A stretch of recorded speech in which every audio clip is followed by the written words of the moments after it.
Magandang oras mga kababayan, narito na ang pinaka-latest update natin sa magiging lagay ng ating panahon ngayong araw at sa susunod na 24 oras.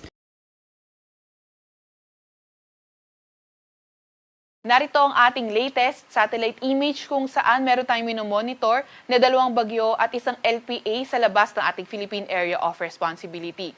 Una nga ay itong tropical depression malapit sa ating power line. Ito ay huling namataan sa layong 1,195 kilometers east ng northeastern Mindanao. Nagtataglay ng lakas na hangin na 45 kilometers per hour malapit sa sentro at bugso na abot sa 55 kilometers per hour. Kumikilos sa direksyong kanluran sa bilis na 10 kilometers per hour. Ito ngang bagyong ito, momentarily kumikilos papuntang kanluran, so hindi tinatanggal yung possibility na ito ay papasok ng ating area of responsibility. Although afterwards, posible na kasi itong kumilos sa direksyong northeast.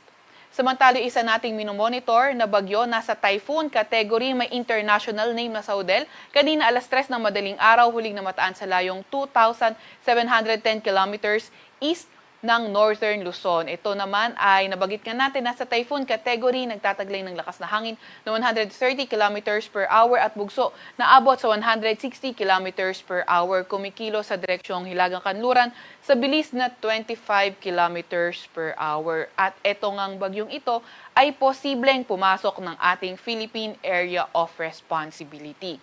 And then, posible nga pumasok ito na ating PAR around Monday, and by next week nga ay posible na netong ma-enhance yung southwest monsoon o habagat na magpapaulan sa malaking bahagi nga ng ating bansa, lalong-lalo na sa may Luzon area. Kaya patuloy pa rin tayong mag-antabay sa mga ilalabas na update ng Pag-asa. Samantalang meron pa tayong isang minomonitor naman na low pressure area sa labas pa rin ng ating PAR. Ito yung dating Sineneng, and as of 3 a.m. nasa layo itong 735 kilometers north-northeast ng Itbayat, Batanes. Hindi na nga natin ito inaasahan na muli pang papasok ng ating PAR at papalayo na nga ito ng ating landmass.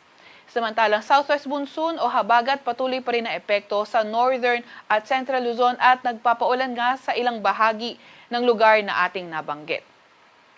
Para naman sa lagay ng ating panahon ngayong araw, inaasahan nga natin yung southwest monsoon na magpapaulan sa may Ilocos Region, Cordillera Administrative Region, sa may Batanes, Cagayan, Zambales, Bataan at Pampanga. Kaya ingat, lalo na yung mga inuulan noong mga nakaraang araw pa sa mga banta ng pagbaha o hindi kaya pagguho ng lupa. Sa lagay naman ng panahon sa Metro Manila and the rest of Luzon, asahan nga rin natin yung partly cloudy to cloudy skies. May mga chance pa rin ng mga thunderstorms pagdating ng hapon.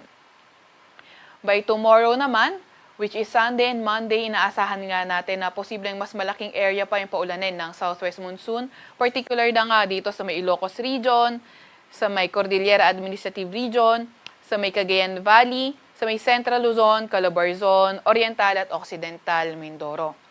And then pagdating naman ng Tuesday and Wednesday, posibleng malaking bahagi na ng Luzon yung maging maulan. Kaya patuloy na mag-antabay sa mga update ng Pag-asa. Agwat at temperatura ngayong araw sa Metro Manila ay 26 to 31 degrees Celsius. 26 to 31 degrees Celsius din naman sa may Lawag at 23 to 30 degrees Celsius sa may Tagaytay. Agwat ng temperatura sa Puerto Princesa ay 25 to 32 degrees Celsius at 26 to 32 degrees Celsius naman sa may Calayan Islands. Para naman sa lagay ng panahon sa Visayas at Mindanao, asahan nga natin patuloy pa rin ang fair weather conditions sa mga lugar na iyan with chances pa rin ng mga thunderstorms. Yung mga kasamahan natin sa Regional Services Division patuloy na maglalabas ng mga thunderstorm advisory kung kinakailangan. Inaasahan nga natin na posible magpatuloy ang ganitong panahon until Monday. And pagdating ng Tuesday and Wednesday, posible magpaulan ang habagat sa kanlurang bahagi ng Mindanao area or kanlurang bahagi ng Visayas area. Kaya patuloy pa rin tayong mag-antabay sa mga ilalabas na update ng Pag-asa. Agwat ng temperatura sa Tacloban ay 27 to 34 degrees Celsius at 25 to 34 degrees Celsius naman sa may Zamboanga, pati na rin sa may Cagayan de Oro. Wala pa rin naman tayong gale warning sa kahit na anong dagat baybayin ng ating bansa.